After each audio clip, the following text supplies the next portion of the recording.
Thank you so much for joining me today. Yes, thank you, Laura, for having me in this space. Yeah. So I'm so excited to talk about all the different things that you do that you're able to express yourself with. So I first want to get your take on what self-expression even is. Like, how would you define that? Ooh, that's a great question. I think, in my view, at least, expression doesn't need to be like super, like out there. Expression can just being, like someone with their presence, they can just be expressing something that might be being calm or being still or being quiet. So a lot of times for me, expression is about, how we are showing up in the world and as well, what other people are perceiving in terms of that. Yeah, I love that. I love how you talked about like being like quiet and calm is also a form of expression because I feel like on my journey I have been trying to like be more expressive and to like put myself out there more. But I feel like it is also in those times where I do enjoy my alone time and that is also a form of self-expression. So yeah, thank you so much for that. So I wanted to jump into your journey and how you got to the place that you're at now, but looking at it in the lens of your relationship with your mind and how your mind has, like, by expressing your mind, how has that led you to the place that you're at now? Yeah. I think, like from this lens, it's really interesting because when I was a kid, I was super stressed out.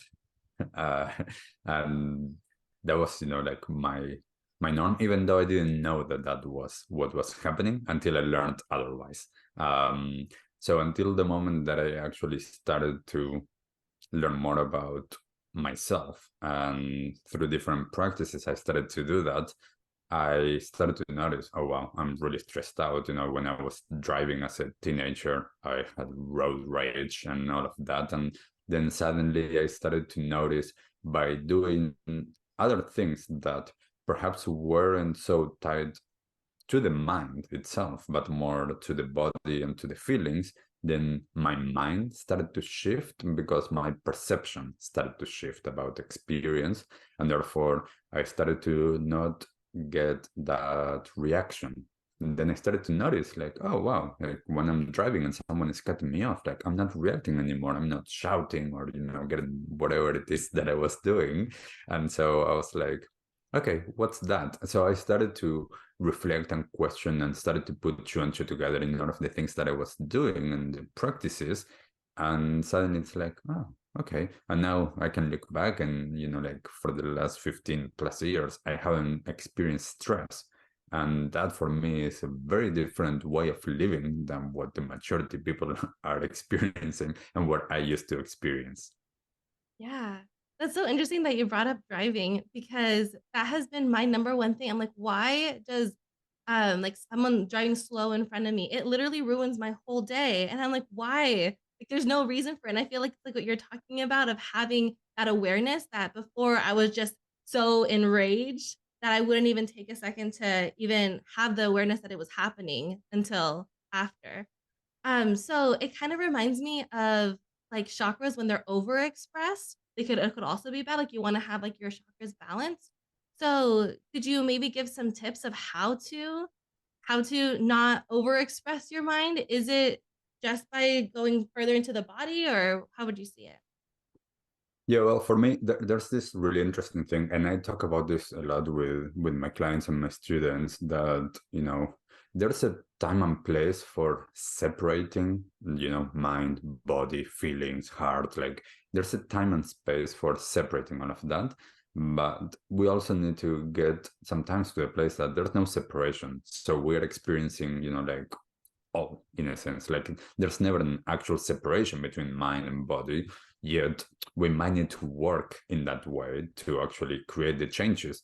So for me to be able to understand, like, okay, how am I showing up and how is this actually supporting me or supporting, others and the people around me or even the world, then it was about slowing down and reflecting and being more in touch with my experience and seeing as well, like what's the impact that I'm creating by acting in this way or behaving in this way, and understanding, well, this isn't helpful. So, like if this isn't helpful, then what is helpful? And just using questioning a lot and questioning without wanting to get an answer, but just questioning to unravel the like the conditioning and the programming that I knew and that I grew up seeing. Because the reality is that I grew up in Argentina, and I grew up seeing a lot of things that actually are not helpful as a society and as ways of behaving and as ways of being with ourselves and with others. So when noticing that the norm actually wasn't balanced and wasn't like healthy, then I need to start to ask a lot of questions to myself, and then being like, okay, do I want to live in this way or no? And I decided I didn't. I didn't want to play into all of those things. So like then just changing my perception, slowing down, getting closer to the feelings, and then trusting and surrendering to what the universe has in store for me as well. So that's when things start to like mix. But at different times I did do a lot of mind questioning, reflecting, and just asking those questions to create the change. Yeah.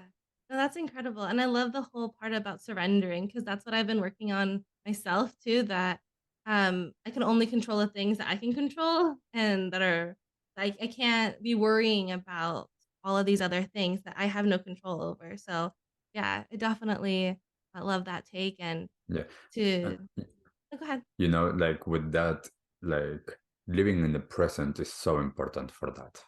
Because like, yeah, it's interesting the control aspect of things, because what can we actually control? Like, control sometimes it's an illusion. Yes, there are Yeah, things that are closer to what I can, let's quote unquote, control.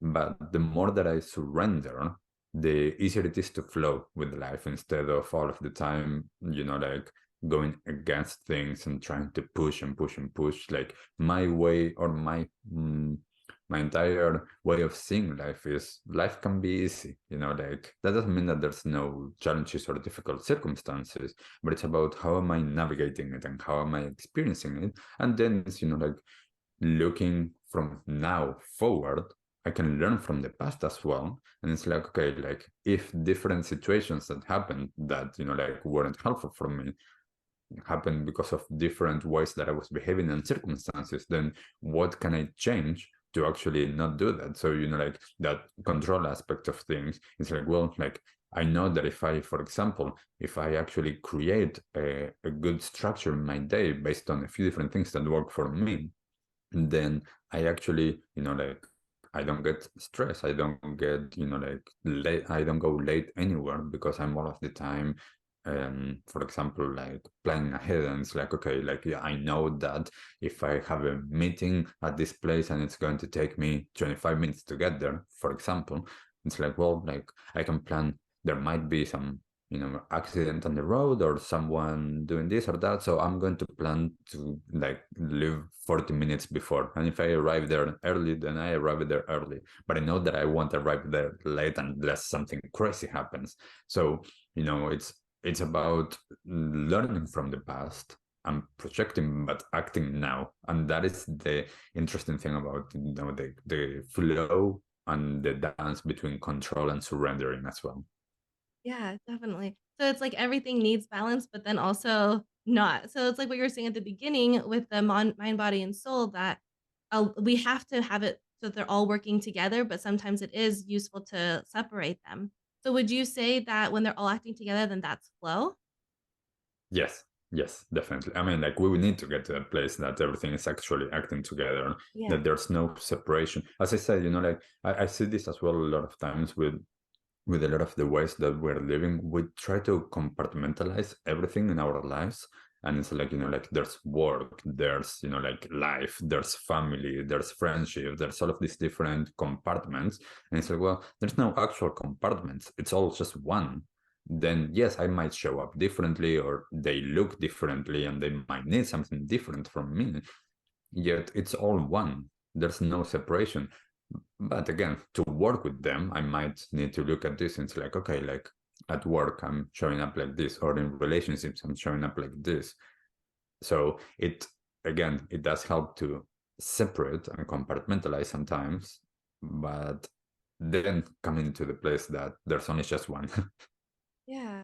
So it's kind of like with the healing, like you need to separate it to like investigate it further. So Mm, yeah, that's really cool. So I wanted to break for our first game.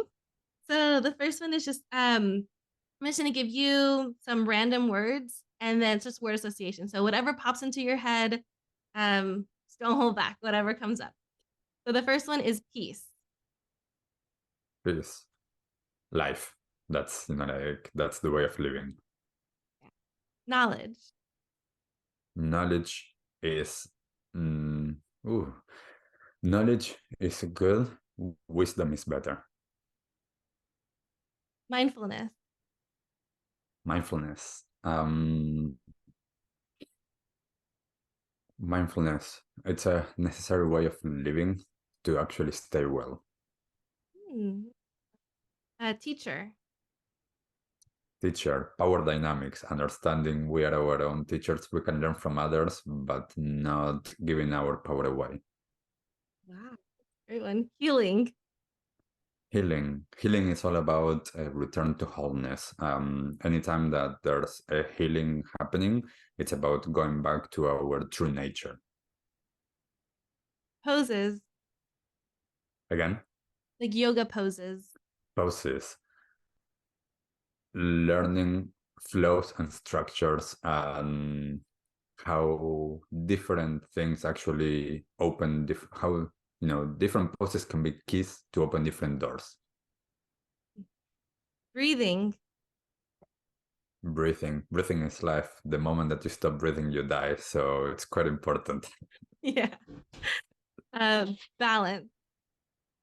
Balance. Balance is especially nowadays and in this society, balance is what we need to strive for because we are out of balance in a lot of different aspects.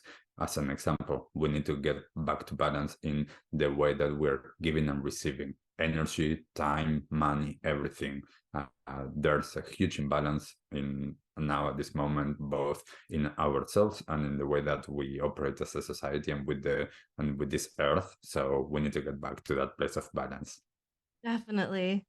I think we'll end there. That was so great. So how was the experience for you to think about these random questions? I mean random words. It's good. I think that there are things that I talk about a lot and that I share about a lot, and but it's always interesting what comes up in the moment. So it's always nice to have those. So thank you. Yeah. So it was just really cool, like the things that you came up with. So I wanted to just like dig a little deeper. So with teacher talking about like um sharing that energy, but then also keeping your power. Could you talk a little bit more about that?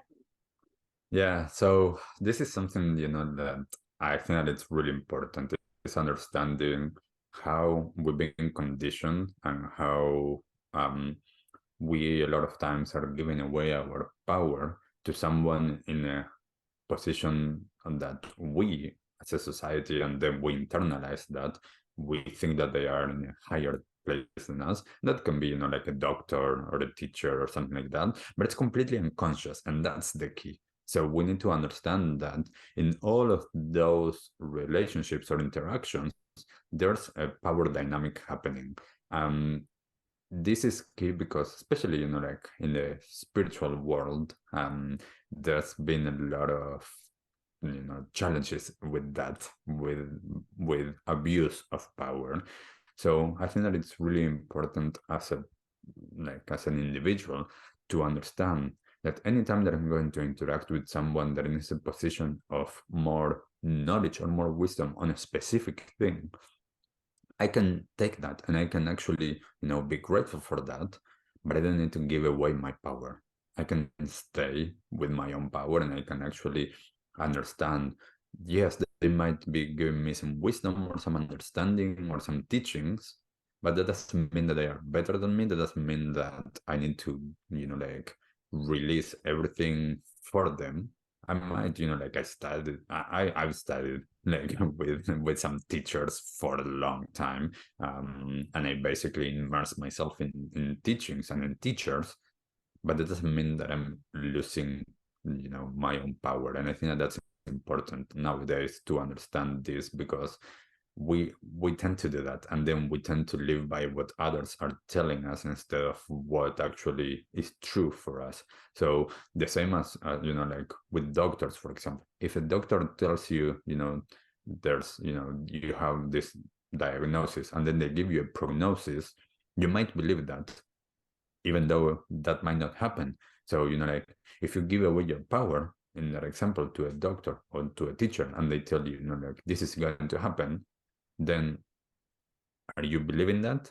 Or can you actually create a different circumstance to not make that like be true? So there's a lot of really interesting, and we could explore this so much, but at the end of the day, for me, it's so important to understand that we are all unique and we are all teachers in a sense. We are here to learn from everybody. And yes, I might focus on something, and there might be someone specific that has a lot of like wisdom or a lot of years on working with something, so I can go and learn from them. But that doesn't mean that they are better than me, that I'm going to give away my power. So it's about, taking that responsibility and being like, yeah, I'll listen to you, but I'm not going to listen to you if that means not listening to myself. Yeah, I love that. So it's like we have like a filter. And so all this knowledge is coming to us and we have to filter like what is going to work for us and what isn't going to work for us. That's Yes, awesome. and I'm with that, and this is the way that I live. Like I live by resonance. So it's like what resonates, and there's a moment that, like especially with like those power dynamics, there's going to be some moments that perhaps like you get some noise, and it's like, oh, that doesn't, like that way of behaving or that way of thinking, or it doesn't make like sense to me. So listening to that, like making sure that we go with what resonates with us, and whatever doesn't, we just leave it out. And it's like, it's one of the things that I say to my students a lot, like if I'm talking or sharing something and that doesn't ring true to you, then just disregard it. Like you don't have to take it as true if that doesn't resonate with you. Like we could take time to actually try to understand why that doesn't, and come up with, like, was that just something that you have aversion to, even though it might be true, or it's actually that's not for you. So the more that we investigate in our experience how we resonate with things, then it becomes easier to notice that. Yeah, definitely. So would you say that that would be like more of like the mind trying to like wrestle with it? Or is it more of the soul with what resonates? Because that is our like truest self in a way. Well, that's the, the path of integrating, as we've been talking before, of integrating all of the different aspects, so that, we can understand when is the mind that, the programmed mind talking, or when is my soul, or when is my body talking, like how does my heart talk, how does my gut talk, or, like your womb, how does it talk? And the more that we understand how those different aspects of our being actually communicates to us, then it's easier to understand, like, oh no, that's just my mind because I was conditioned to believe that, this is it. But that doesn't ring true. Actually, like when I actually investigate and take the time for my soul or for my heart, that doesn't ring true. So I need to understand that, so that, like I can actually follow what is real and true for me. And what's true for me doesn't mean that that's the truth. So, like, we all have our very own unique truth as well. So, but trying to understand, like that might be the mind challenging something because that's just new to me. And that doesn't mean that that's wrong. That just means I'm not used to that. So, like how do we integrate and how do we listen? But and this is just my view based on my own experience, most people have no idea how their bodies talk to them. They only know how their minds talk to them, and they don't even know how to like understand why their mind's talking that way. So the more that we do this work for ourselves, it's easier then to navigate life. Yeah, that's great. So I wanted to move into your relationship with your soul. So like your soul purpose, or like how, like we were talking about with the resonate, what things resonate, like um how's your relationship, and how have you are able to express your truest self through that? Mm. Yeah, so and I mean, perhaps for someone that is listening, perhaps like the word soul doesn't resonate. For me, it does. Like sometimes, like um, there's different words that are charged for different people with different meanings. For me, it's about essence. Like I use the word essence a lot more, just because that's how I connect with that word. And for me, it's about understanding, like the more that I I did I did a lot of practices and a lot of different learning a lot of different techniques that allowed me to understand when my soul is saying yes and when it's saying no. So it's easier for me to follow that and to be able to understand when I'm in alignment with my like soul or my purpose or the learnings that I'm here for, and when I'm not. So it's easier for me to navigate that, as I have done a lot of that work again of listening and understand how to listen to myself. But one of the key things with that a lot of times is, like, and I see this with so many people, especially the younger people. It's like, as you're saying, what's my purpose? It's like, don't put so much pressure as well on the purpose. Like living life can be just the purpose. It doesn't need to be, a specific thing. I'm going to save like this forest, or I'm going to, it, the purpose can be quite broad and also not something to pressure. Like we also need to allow things to unfold. So the more that I'm able to actually connect with that aspect, then it's easier to be like, okay, yeah, I'm on the right path. And that right path might change all of the time. I've lived in many different countries. I've done a lot of different things in my life so far. Um, but there's this kind of direction that I am going towards. I don't know exactly where I'm going, but there's a sense of a direction, and there's a sense of, okay, I'm going to trust and again surrender and follow that. And that doesn't mean that everything is easy, but everything feels right for me at least. Yeah, exactly. I love that answer of just, it's kind of like we were talking about at the beginning with surrendering, and to just like really understand like that there's so much more that's out there, that we don't have to have all the answers right now. And I feel like that's the hardest thing for at least for me at the beginning of my spiritual journey. It was so hard for me to not know where I was going. Like I need to have, I've changed my career path so many times. And then what's cool that now that I feel like I really am living my purpose, everything that I used to love that I thought I wanted to do is like now like showing up, like the skills that I would have used for that job are like showing up in my like what I'm doing now. So it's just really cool how like all my dreams are coming true in Mhm. a way. So And there's a really interesting now, there's a really interesting thing with this, which has to do with the fact of understanding how to be in the unknown, because a lot of times most people are not comfortable being in the unknown, and that unknown is actually a lot of times what's as you're saying, like there's different things that we have experienced that happen for a reason. So like we need to be open to that unknown and to be able to be okay with that. yeah, and also to like put ourselves into uncomfortable situations, because a lot of times we're just like in our little comfort zone and it feels great in here, like my little like cocoon, but it's like time to like explore new things and to um just try new things. So are you ready to do some would you rathers? Let's do it. All right. Would you rather meditate every day for an hour or spend an hour in nature, like on a nice walk? Oh, meditate in nature. Is that a choice? That would be the Meditate, best. like, well, like,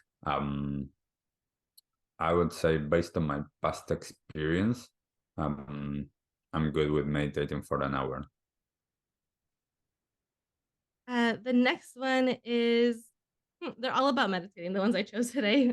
But would you rather listen to uplifting music or listen to a guided meditation?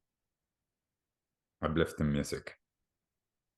So is it like for me, I love like the frequency music. Like that's what I really love to do when I meditate. So is it like that kind of music or like uplifting um like top 40 kind of music?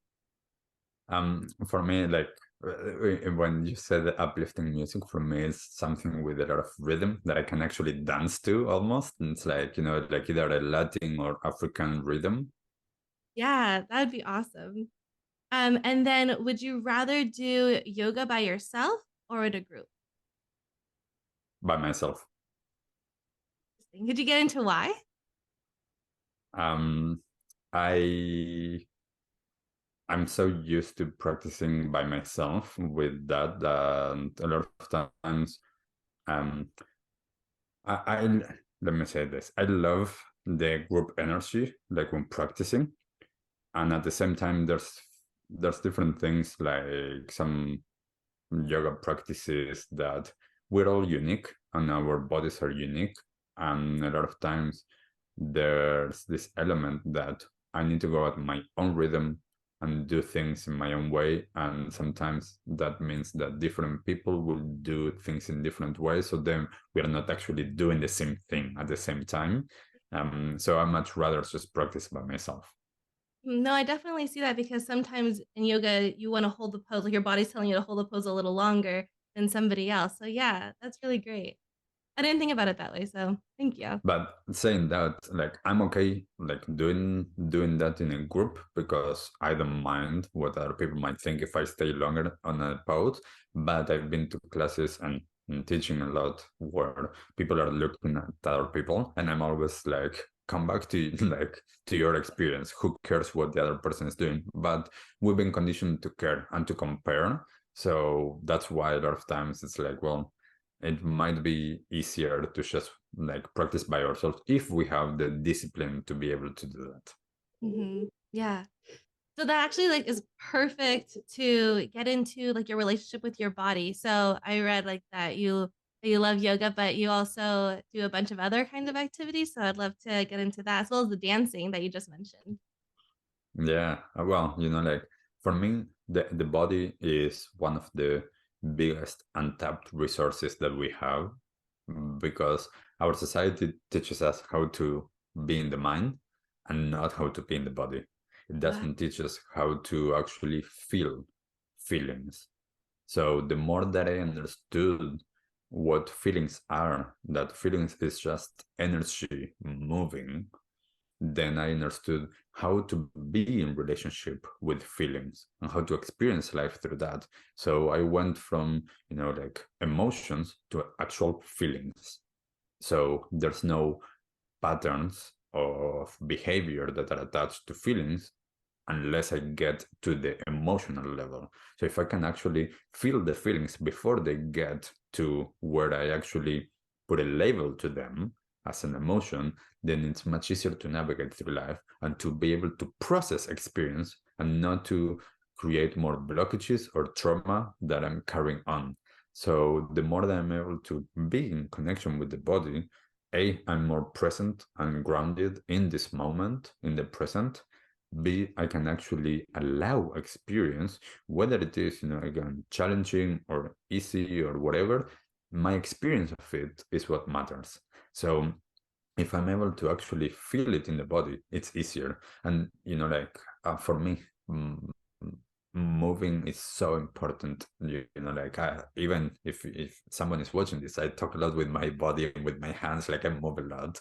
And that's not just because I'm Latin, that's like from Latin America. That's also because of the way that I like to express, and as you said, dancing. For me, there's something about, like moving through the rhythms and allowing the movement to actually move me and be one with the music or with the rhythms or with the energies. So the more that I'm able to be in my body and in relationship with my body, then it's easier also to feel the energy and to feel others and to feel the field of energy and the field of intelligence and knowledge that is everywhere available. And this is one of the reasons why I'm able to work so much with energetic healing as well, because I'm able to be open to that energy through my body. I don't have to think, I just literally surrender and feel, and then I'm able to see what the space is or what people are needing or thinking or what's happening, and then it's easier for me to show up in the way that actually is needed for my clients or for my students, or like when I'm just hanging with the family or friends. So it's always a really interesting space to be able to navigate. And for me, that was key to reconnect with my body and to learn about feelings. That was a huge pivotal point in my life. Yeah, you're like blowing my mind right now with all of that. So let's cut right here and then come back in. Cool. So can you talk more about the energies and like how to feel with, so this is what part I was confused about, because it's that I understand like that you're feeling with your body, so it is before it gets to the emotion part, or like how could you just go more into that? Yeah, so this is something that I learned from the Tibetan yoga practices, and this is coming from the Tibetan Buddhist teachings, at least the ones that I was introduced to. And there's a distinction between feelings and emotions. And the feelings is literally the sensation level experience, and that is understanding that what we are experiencing is energy. There's energy everywhere. Everything's energy. Even we are made up of energy. We're noticing is that energy moving.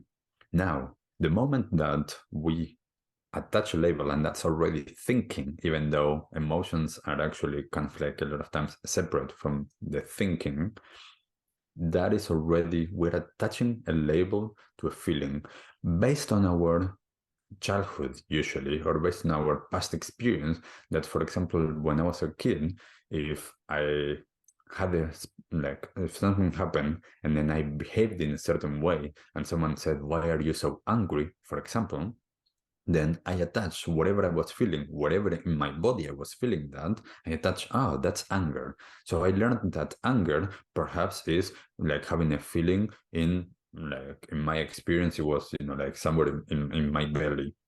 Perhaps for different people, this is different based on the experience in that moment.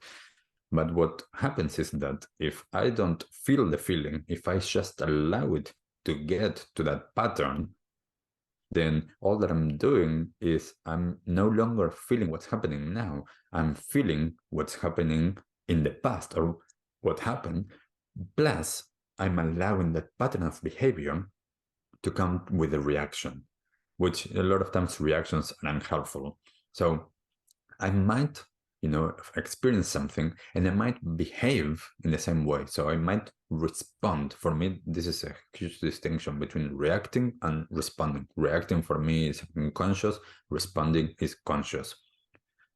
The action might be the same because perhaps the situation needs that or requires me to show up in the same way, but I'm not allowing that to be an unconscious pattern of behavior. I'm actually conscious and choosing. So I'm actually able to process the feeling and not create even further blockages or further trauma in my body that then I'm carrying that. So I'm always kind of like, instead of living through the past experience, I'm always feeling what's happening in the moment. And, with that, energy is not from one layer of experience. Energy is not good or bad. Energy just is, which means that anything that I'm feeling just is. I am attaching a lot of times the label or of this is good, this is bad, this is, like whatever. But that's just me adding labels to that. So the more that I'm able to flow with what is, the easier it is to be, because really what's happening just is. Like the universe doesn't, like it doesn't have a lot of those labels or the judgment. That's like something that we're doing. Therefore, a lot of times, something happens, and for one person that might be a positive, and for another person that might be a negative. But what happened. Like it's not good or bad. It's just our perception of it. So the more that I'm able to stay in that level of just feeling the energy and just feeling the sensation level, I'm able to actually be in the present and processing what's happening and not allowing that to go with me anymore. Yeah, so it's like literally we always talk about like in the full moon, like you let go of the energy that no longer serves you, but you're saying we could do it at any time. Like that's it's so like simple, but like it's like mind blowing, that you Yes. can literally be releasing energy as you go. Like you don't have to hold on to it ever. Yeah, well, So that's the thing, like why would I hold on to any energy? Like, this is one of the things I do a lot of healing work. And one of the things that I get asked a lot is like, why, like, it's like even I can do some work like, like for the day, and then it's like, oh, you're not tired. And I'm like, why would I be tired? I didn't use any energy. I just allow energy to move. So, like the more that we allow, the easier it is to navigate through life, because I'm not taking anything in. I'm not, like creating any unprocessed experience. Like I have that from the past, and I keep on and like unraveling that and releasing those blockages or those traumas. But I all of the time aim not to add any more to that. So then I have the time to actually deal with what's happening. And what you mentioned about the, like a full moon or a new moon, there's moments that for our minds are really important to understand. This is kind of like the end of the year. It's like, okay, this is a moment that I can use because my mind understand that's a moment. From another perspective, there's no such thing as time. Therefore, any moment, like, I can do that work, and any moment can be a new beginning. Any moment can be the chance. One of my teachers used to tell me, like, every single moment is new. So you can choose to change something like that. Like now, and not judging. It's like, well, I didn't change. Well, now I have another opportunity, and now I have another opportunity, and now I have another opportunity. Like, so it's about not getting stuck with what happened before and how I've been. It's about, like, what can I choose each moment, and understanding the potential of every new moment. And yes, of course, like I've been living through patterns of behavior. So then I need to actually address those, because if not, then I'm going to keep on doing the same thing all of the time. That is one of the biggest types of work that I do is, like getting those changes to actually happen. Because if not, all that we're doing is the same and the same and the same and the same. yeah, it completely like shifted my whole perspective. So thank you so much for that. So Please. I'd love to talk about conscious action. Um, with your organization, what is it? How it's all about it. I want to know everything. So I I co-founded Conscious Action with a friend, because at that moment I came to New Zealand, and then like to be able to stay here I had to find work so that someone sponsored me. And through that work I met like some people, and then when that place closed down, then we were like, okay, why don't we do like something like together. um and then it happened that by chance we with her we went to the same event one evening, and it was a screening of a documentary that it's called Plastic Oceans. And if someone hasn't seen that documentary, I recommend go and watch it. And what happened was that the documentary is showing like the state of plastics in the ocean, which is a really heavy like topic. And when the evening ended, I thought, oh wow, like there was all of these people that were in one room, and there was such a missed opportunity to actually, now that we saw all of that, to understand what can we do now that we know what's happening, what can we do. And turn it into a positive instead of getting what happened, which was on the way out. I heard a lot of people that were super depressed and being like, oh my God, like we are like in such a bad place. So I thought there's more than we can do. So then we got together and we started thinking and we're like, well, why don't we start running events like this and workshops and on different topics that relate to conscious living and what's actually happening so we can raise awareness of all of these different topics and then we can actually understand what are the actions that we can take from that space. So we started to get a lot of guest speakers that were experts on different topics to talk about things. And through the years, like things started to morph and change. So then I run a lot more workshops and classes and events and work with businesses and individuals and like all of these different aspects of it. But the main thing for me are our values and really, like about that the main one that it's the first one that it's about connection. That is for me the key because connection for me is the key for everything. The fact that we are disconnected is the reason why we're living in the way that we're living now. We're disconnected from ourselves, as we've been talking, all of these different aspects of ourselves. Most of us only like live in our heads. We don't even understand our heads. So we're super disconnected from our experience. We're disconnected from each other, believing that we are separate and that, we need to compete and all of these things. And we need to judge and compare. So we're disconnected from each other and we're disconnected from our land, from our Mother Earth. Therefore, we treat her in ways that are not supporting for her. Going back to that balance of the giving and receiving or the taking and giving back. So connection for me is key. Then collaboration. For me, again, collaboration is key in the way of what I think and believe that we need to do. Come together. We are all unique and we come together and we actually make things happen. Celebration. Celebration is so important. Get into that space of celebrating and being grateful for what is. Whether that's a small or a big thing, it doesn't matter. We need to take time to celebrate because we are not like now what we were before. So anytime that we do something, taking some time to be grateful, to celebrate, like it doesn't need to be a party. We can throw a party, but it can be, like just a moment of acknowledging something. And then everything grounded in compassion. So when I understand that everybody has been conditioned and everybody has their own circumstances and I don't know them, then I'm going to hold everyone in compassion because I don't know what they've been through. And that's what I, would like everybody to hold me in compassion because they don't know what I've been through.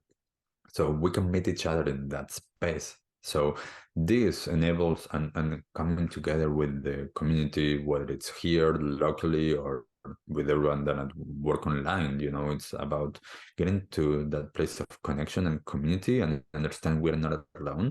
And then understanding, okay, how can we create those changes so that we can have an impact in the world? And that might mean that for someone, what they are going to do is in their family, for someone in their local community, for someone that might be in a position that they can create global change.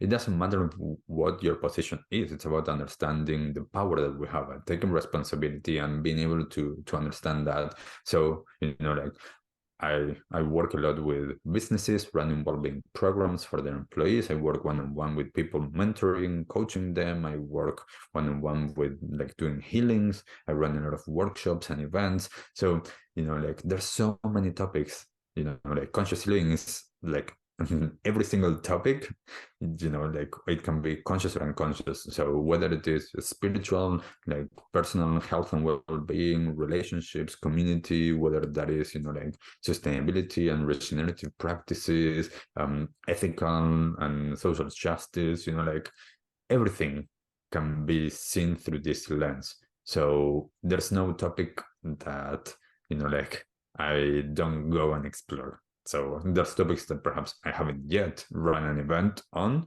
but everything is underneath all of that. And for me, it's super important to understand we've been living unconsciously. So bringing consciousness and awareness, and then taking action and making sure that we take the action that is the one that is the right for us at this moment. So, like a lot of times when someone wants to make a lot of changes, they want to do everything all at once. For some people that works, for a lot of people that doesn't work. So it's like, what's the next one action that we can take to change, and then go from there.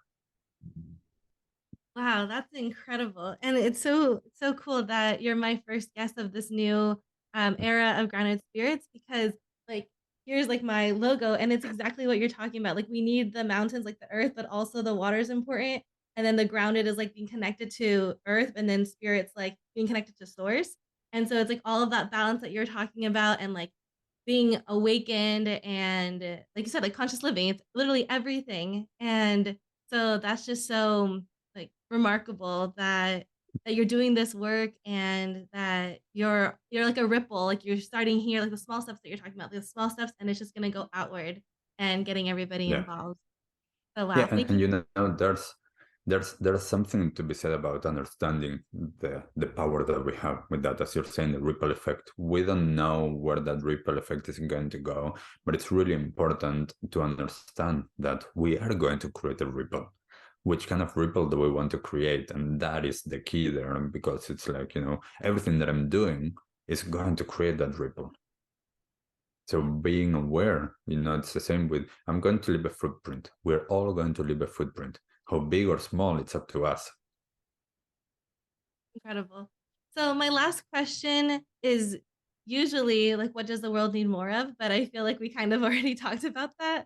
And so maybe do you have any tips on how to be a grounded spirit? Yeah, we're all different. So I'm going to start there. There's some universal things that I do think that are helpful. And those are slow down, take some time, sit or stand or whatever, but create moments of stillness in your day. Create moments that you are not doing anymore, because we are not human doings. We're human beings. We need to create space to be. We need to be able to do that, to just be, to feel what's happening, to understand what's happening. And, like, where are we going so fast? Like people are all of the time I'm seeing people are on this automatic pilot going super fast somewhere. They don't know where they're going, but they're going really fast. So it's like, take the time to slow down and to question, is this the life that I want to live? Don't compare it to anybody else's. Like we can get inspiration from others, but it's not about being them, it's about being ourselves. Like we need you to be you. That's, like, if you're not you and you're trying to be someone else, you're preventing all of us in the universe from your own gifts and your own medicine. So understanding that is key. And understanding, like, there's especially when I teach at the university and work with a lot of younger people, there's this like condition that people are not enough and people are alone, and like everybody's enough and nobody's alone.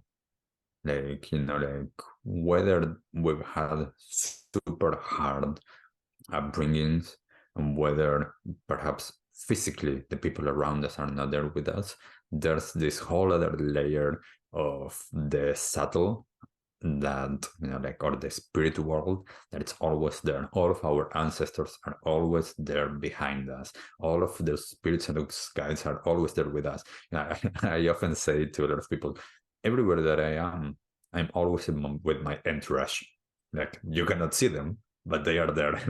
So it's really, like, understanding we're not alone, and also understanding our power, and understanding our like our uniqueness, our originality, understanding the ripple effect that we can have. Again, small or big, it doesn't matter, but understanding that and just standing in that power, and standing in our beliefs, and standing in our values, and understanding, like, doing some work to understand, are those that have been programmed, or are those actually my values, and then understanding, am I living in alignment with my values? So, all of that, it might take time to unlearn a lot to get to those places. And it's so important to do so, because I want to stand on my own truth and I want to be able to live life and to enjoy it because guess what? Life is precious. I don't know when it's going to end. And life is beautiful and there's so much beauty around. But if I'm not noticing it, I'm missing it. So being able to create that space and that time and not waiting until like we hit rock bottom to create those changes. If there's something in your life that you think that is not working and you think that it could be better, what are you doing to create that? Because we are the creators. So, like a lot of times I say to people, you can rewrite your own story. Just, like understand you're the director, the writer, the producer, and the main character. And we all are at that. So are you actually taking that chance? Beautiful. That I couldn't say it. Everything you said is perfect. It's just so much that just thank you so much because I feel like you have already like opened up so many doors for me, like in my mind to calm my mind and then to go to the other one. So yeah, just a lot to think about. Thank you so much. Could you tell everybody where how to get in touch with you? Yeah, sure. Online, whether that is on social media or through the website, either Conscious Action, NZ as New Zealand, or my name, Brian Burneman. I'm like there, just message me. Like I might not get back to you very fast, but I will get back to you. And I love connecting with people anywhere in the world, whether that actually leads to work or not. I don't care about that. I work only with the people that are the right match for me, and I'm the right match for them. So, like I care more about connection more than anything. So if someone wants to reach out, just do that, and check out, what I do if you resonate with that. Thank you so much. Thank you, Laura. Thank you for having me and for the space. Yeah, of course.